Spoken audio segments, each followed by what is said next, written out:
Kyle has been very critical of the squad recently, which is pretty damning as he co-created the Justice Democrats. I agree, and I wish he would do that more because I know a lot of those politicians like AOC and stuff got their start with him, and now they just kind of ignore that new media crowd, their base that got them elected, now that they're within the political establishment.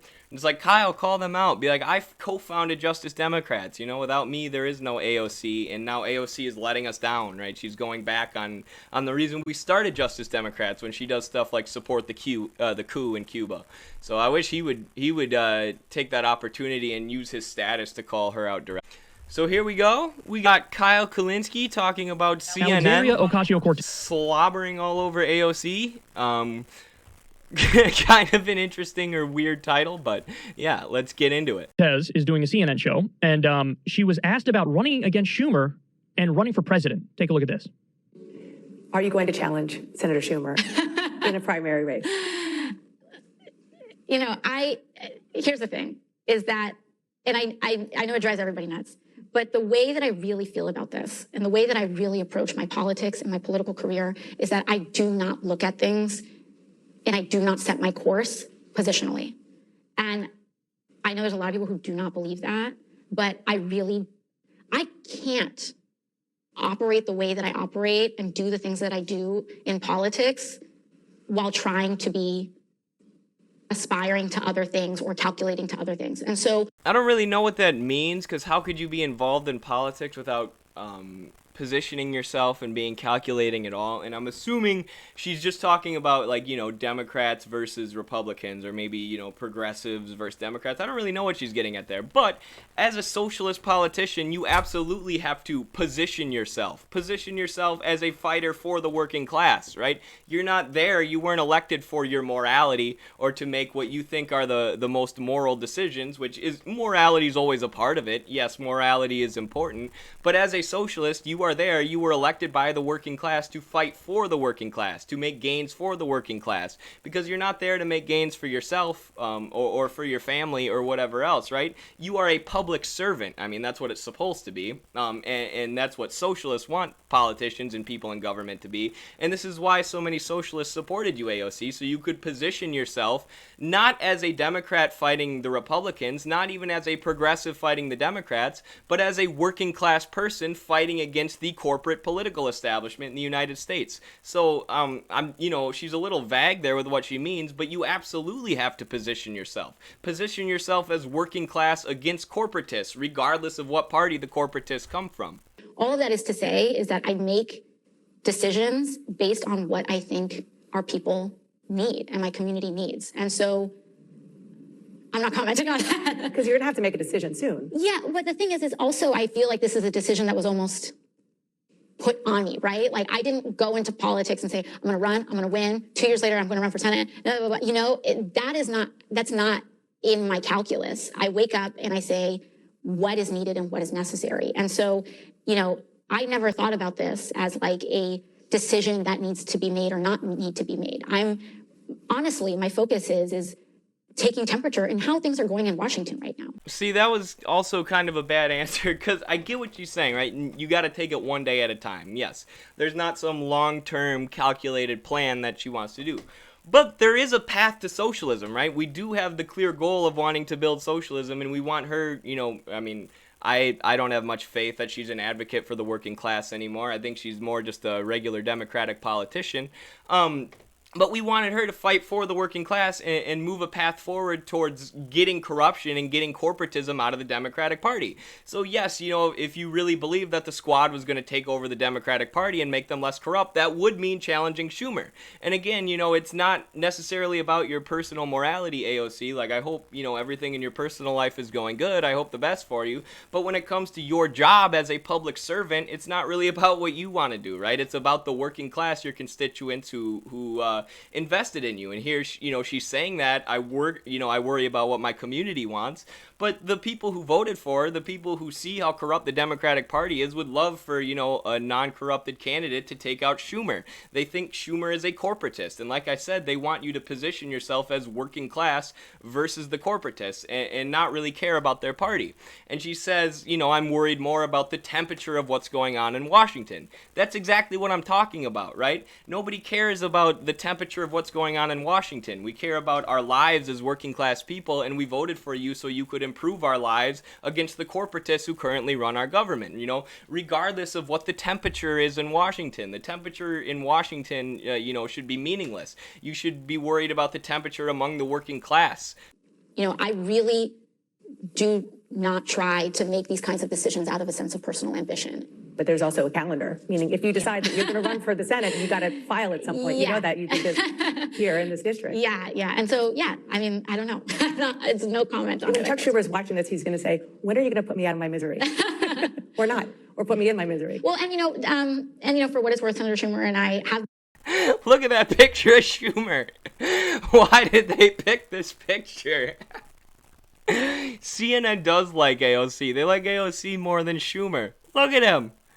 But I mean, this kind of proves that they see AOC as sort of the next in line, right? Otherwise, they wouldn't be promoting her. Because Schumer is an absolute corporatist, right? But CNN wouldn't be saying, take his spot, AOC, if they thought she was actually a radical socialist who was going to radically, uproot the Democratic Party. So, yeah, it seems like they're kind of propping her up here to take Schumer's position, like they would like that. Which, if CNN is supporting you, that's a sign that the corporations have a hold of you. On a lot of legislation, and that to me is important, right? And so we shall see. Okay. I know you're not talking about your future ambition, but there are a lot of Post-its I know you've seen outside here. One of the Post-it notes here in front of your office from a constituent says, AOC for president. Yeah. I don't, I struggle with this because I don't want little girls watching or anything like that to lower their sights or. A side note, nothing against what AOC is saying here, right? Like, it's good that she is a representative for young girls who want to be more involved with government, right? On that level, as far as an identity politics level, she's great, right? She's showing young girls that they can be in positions of power. But look at this, the way that CNN frames this entire article, right? CNN, who's supposed to be a press outlet, a media outlet, whose job is supposed to be, and it's laughable to even say this at this point in the U.S., given how corporate our media is, but they're supposed to be the government watchdogs, right? They're supposed to be monitoring these decisions that the government makes as far as governance, as far as the things that control our lives.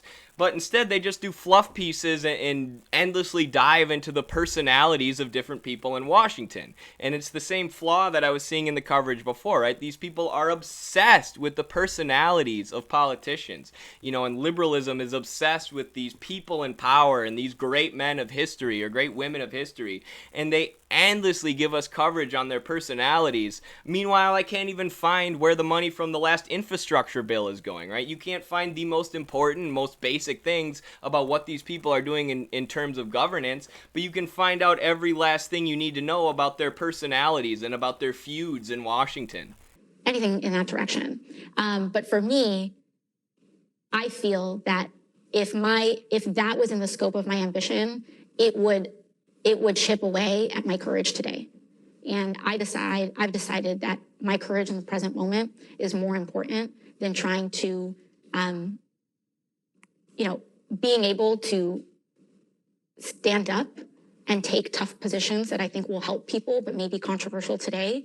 That to me right now is more important than having some sort of career path or milestone. But you would have to be more. That actually makes sense because you have to take it one day at a time, right? You have to listen to what the working class is saying, and we have to struggle one day at a time. And this is something that, applies in anything. Anytime you're trying to reach a goal, whether it's a sport, whether it's wrestling or whether it's the struggle for socialism or whether it's a political campaign, you have to take things one day at a time somewhat. You can't just be totally focused on the end goal. Not that I think AOC for president should be an end goal of socialists, but I just agree with what she's saying there to a certain degree. Calculating. Right. If that were the case. I think that what happens a lot in politics is that people are so motivated to run for certain higher office that they compromise in fighting for people today. And the idea is that if you can be as clean of a slate or as blank of a slate, that it makes it easier for you to run for higher office later on. And be authentic. To be authentic. And I've decided that being me is more important than being anything else. That I don't agree with. Being me is more important than being anything else. No. being a representative of the working class is more important than being anything else, right? I don't think Hillary Clinton or Nancy Pelosi or Chuck Schumer or Joe Biden or Donald Trump are hiding who they really are, right? I think they're being them, and who they are sucks. Who they are is corporatists who are keeping the working class of this country in relative poverty, so the people who lobby them can rack up or accumulate massive amounts of wealth, right? So more important than being you is being a representative of the working class, not in your real life, but in your job as a public servant. So there's a lot to say about this. First of all, I have to say it's really gross to watch. Basically, CNN is doing like a puff piece on Alexandria Ocasio-Cortez. And the fact that they want to do that is not a good sign.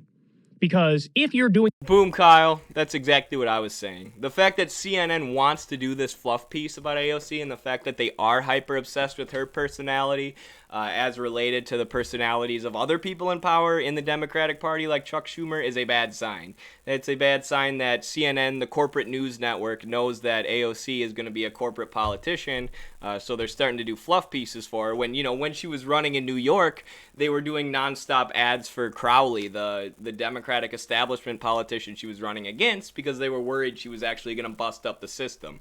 But now they're seeing that she's going to go along with the system, and they're immediately starting to do fluff pieces. Doing your job properly, you're going to be hated by CNN, by MSNBC, by Fox News, by the entire establishment media, even the print outlets. So the fact that they're comfortable doing it really is a red flag to me. And if you're doing your job right, you would be pretty clear that they're an enemy. And I mean, listen, again, I say this all the time, but as somebody who was a co-founder of Justice Democrats, I know the idea. The idea was to be a left Tea Party. We wanted people there who were crusaders for all the policies we love and care about and the American people deeply need. Medicare for all, free college, living wage, ending the wars, legalizing marijuana, everything. I mean, now that I think back on that plan, and I used to be the biggest Justice Democrats person. For AOC, I donated to her campaign. I loved Kyle Kulinski forever. And, the squad kind of failing in this hostile takeover of the Democratic Party that they were planning, failing so miserably, is part of what helped turn me to a socialist or a Marxist. And I would recommend other people do the same if you're still interested in this position of taking over the Democratic Party. But even from the base level, right, you hear him say there, like, we wanted to be a Tea Party on the left. For those who don't know, in the 2000s, or Tea Party, this right-wing sect of the Republican Party, started taking over with, basically old-school Republican values. Like, we're not going to spend a cent, they were anti-war.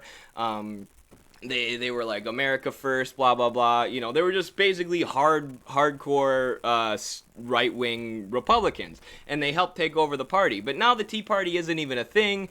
Trump won the Republican Party. Now Trump is essentially the face of Republicans. He has tons of support within the party. The Tea Party isn't even a thing anymore. So the Tea Party was able to keep power for what, like 6 years? If that, and they were able to be popular for like 6 years. So why would you copy that strategy? It was just a flash in the pan, as was, Justice Democrats. And not to poo-poo a lot of the hard work people did, and a lot of the hard work grassroots organizers did getting AOC elected. But, I think it kind of proves that taking over these establishment political parties is not going to be, a viable plan going forward. We're going to have to work outside the parties. Everything. We wanted crusaders for that. I wanted people who were going to make Democratic leadership hate them just as much as Republican leadership, and make corporate media hate them, and use every single parliamentary tactic that you can to raise hell, to get a seat at the table, to negotiate tough. And there have been rare instances where they do something really good, but most of the time they don't. And so I have to be honest with you guys about that. So let's run through all this. She gave a very, very political answer when she was asked, like, are you gonna run to replace Chuck Schumer? I really hate the sophistry that politicians bring, and that's what I heard there. You could start your answer with yes, no, or I don't know. That's what you got to do. Are you going to run to replace Schumer? I don't know. Are you going to run to replace Schumer? Yes. Are you going to run to replace Schumer? No. Give me one of those three, and then go into your tap dance. And what she did is went right to the tap dance and, basically said, well, I don't really play politics. You're doing it right now. If you're asked that question and you give an answer with the word salad that you did, you're playing politics right now. She says, I make decisions based on what I think our people need. I hate to bring it up again because I'm tired of the dialogue just like everybody else, and the moment passed. That's very clear. But you were asked to force the vote on Medicare for all. You said, no, we can't do that. And the reason we can't do that is because we have to keep our powder dry for something we can win, like the $15 minimum wage. Exactly. So how is that not political maneuvering? And how is that not getting caught up in the hoopla of Washington? And, oh, we can't use our political capital to try and get people universal health care because we need to save it for some other time. Yet somehow we're supposed to believe that AOC isn't making political decisions. She's just doing what the working class wants of her. Like, it's this mealy-mouthed nonsense that shows that the principles that the squad originally ran on have completely dissolved. They don't stand for much of anything anymore. Other than advancing their own political careers. And I'm sure, AOC will start angling for Chuck Schumer's position. And like I said, I imagine if she gets that position, nothing is going to change for working people because I don't think she represents us anymore.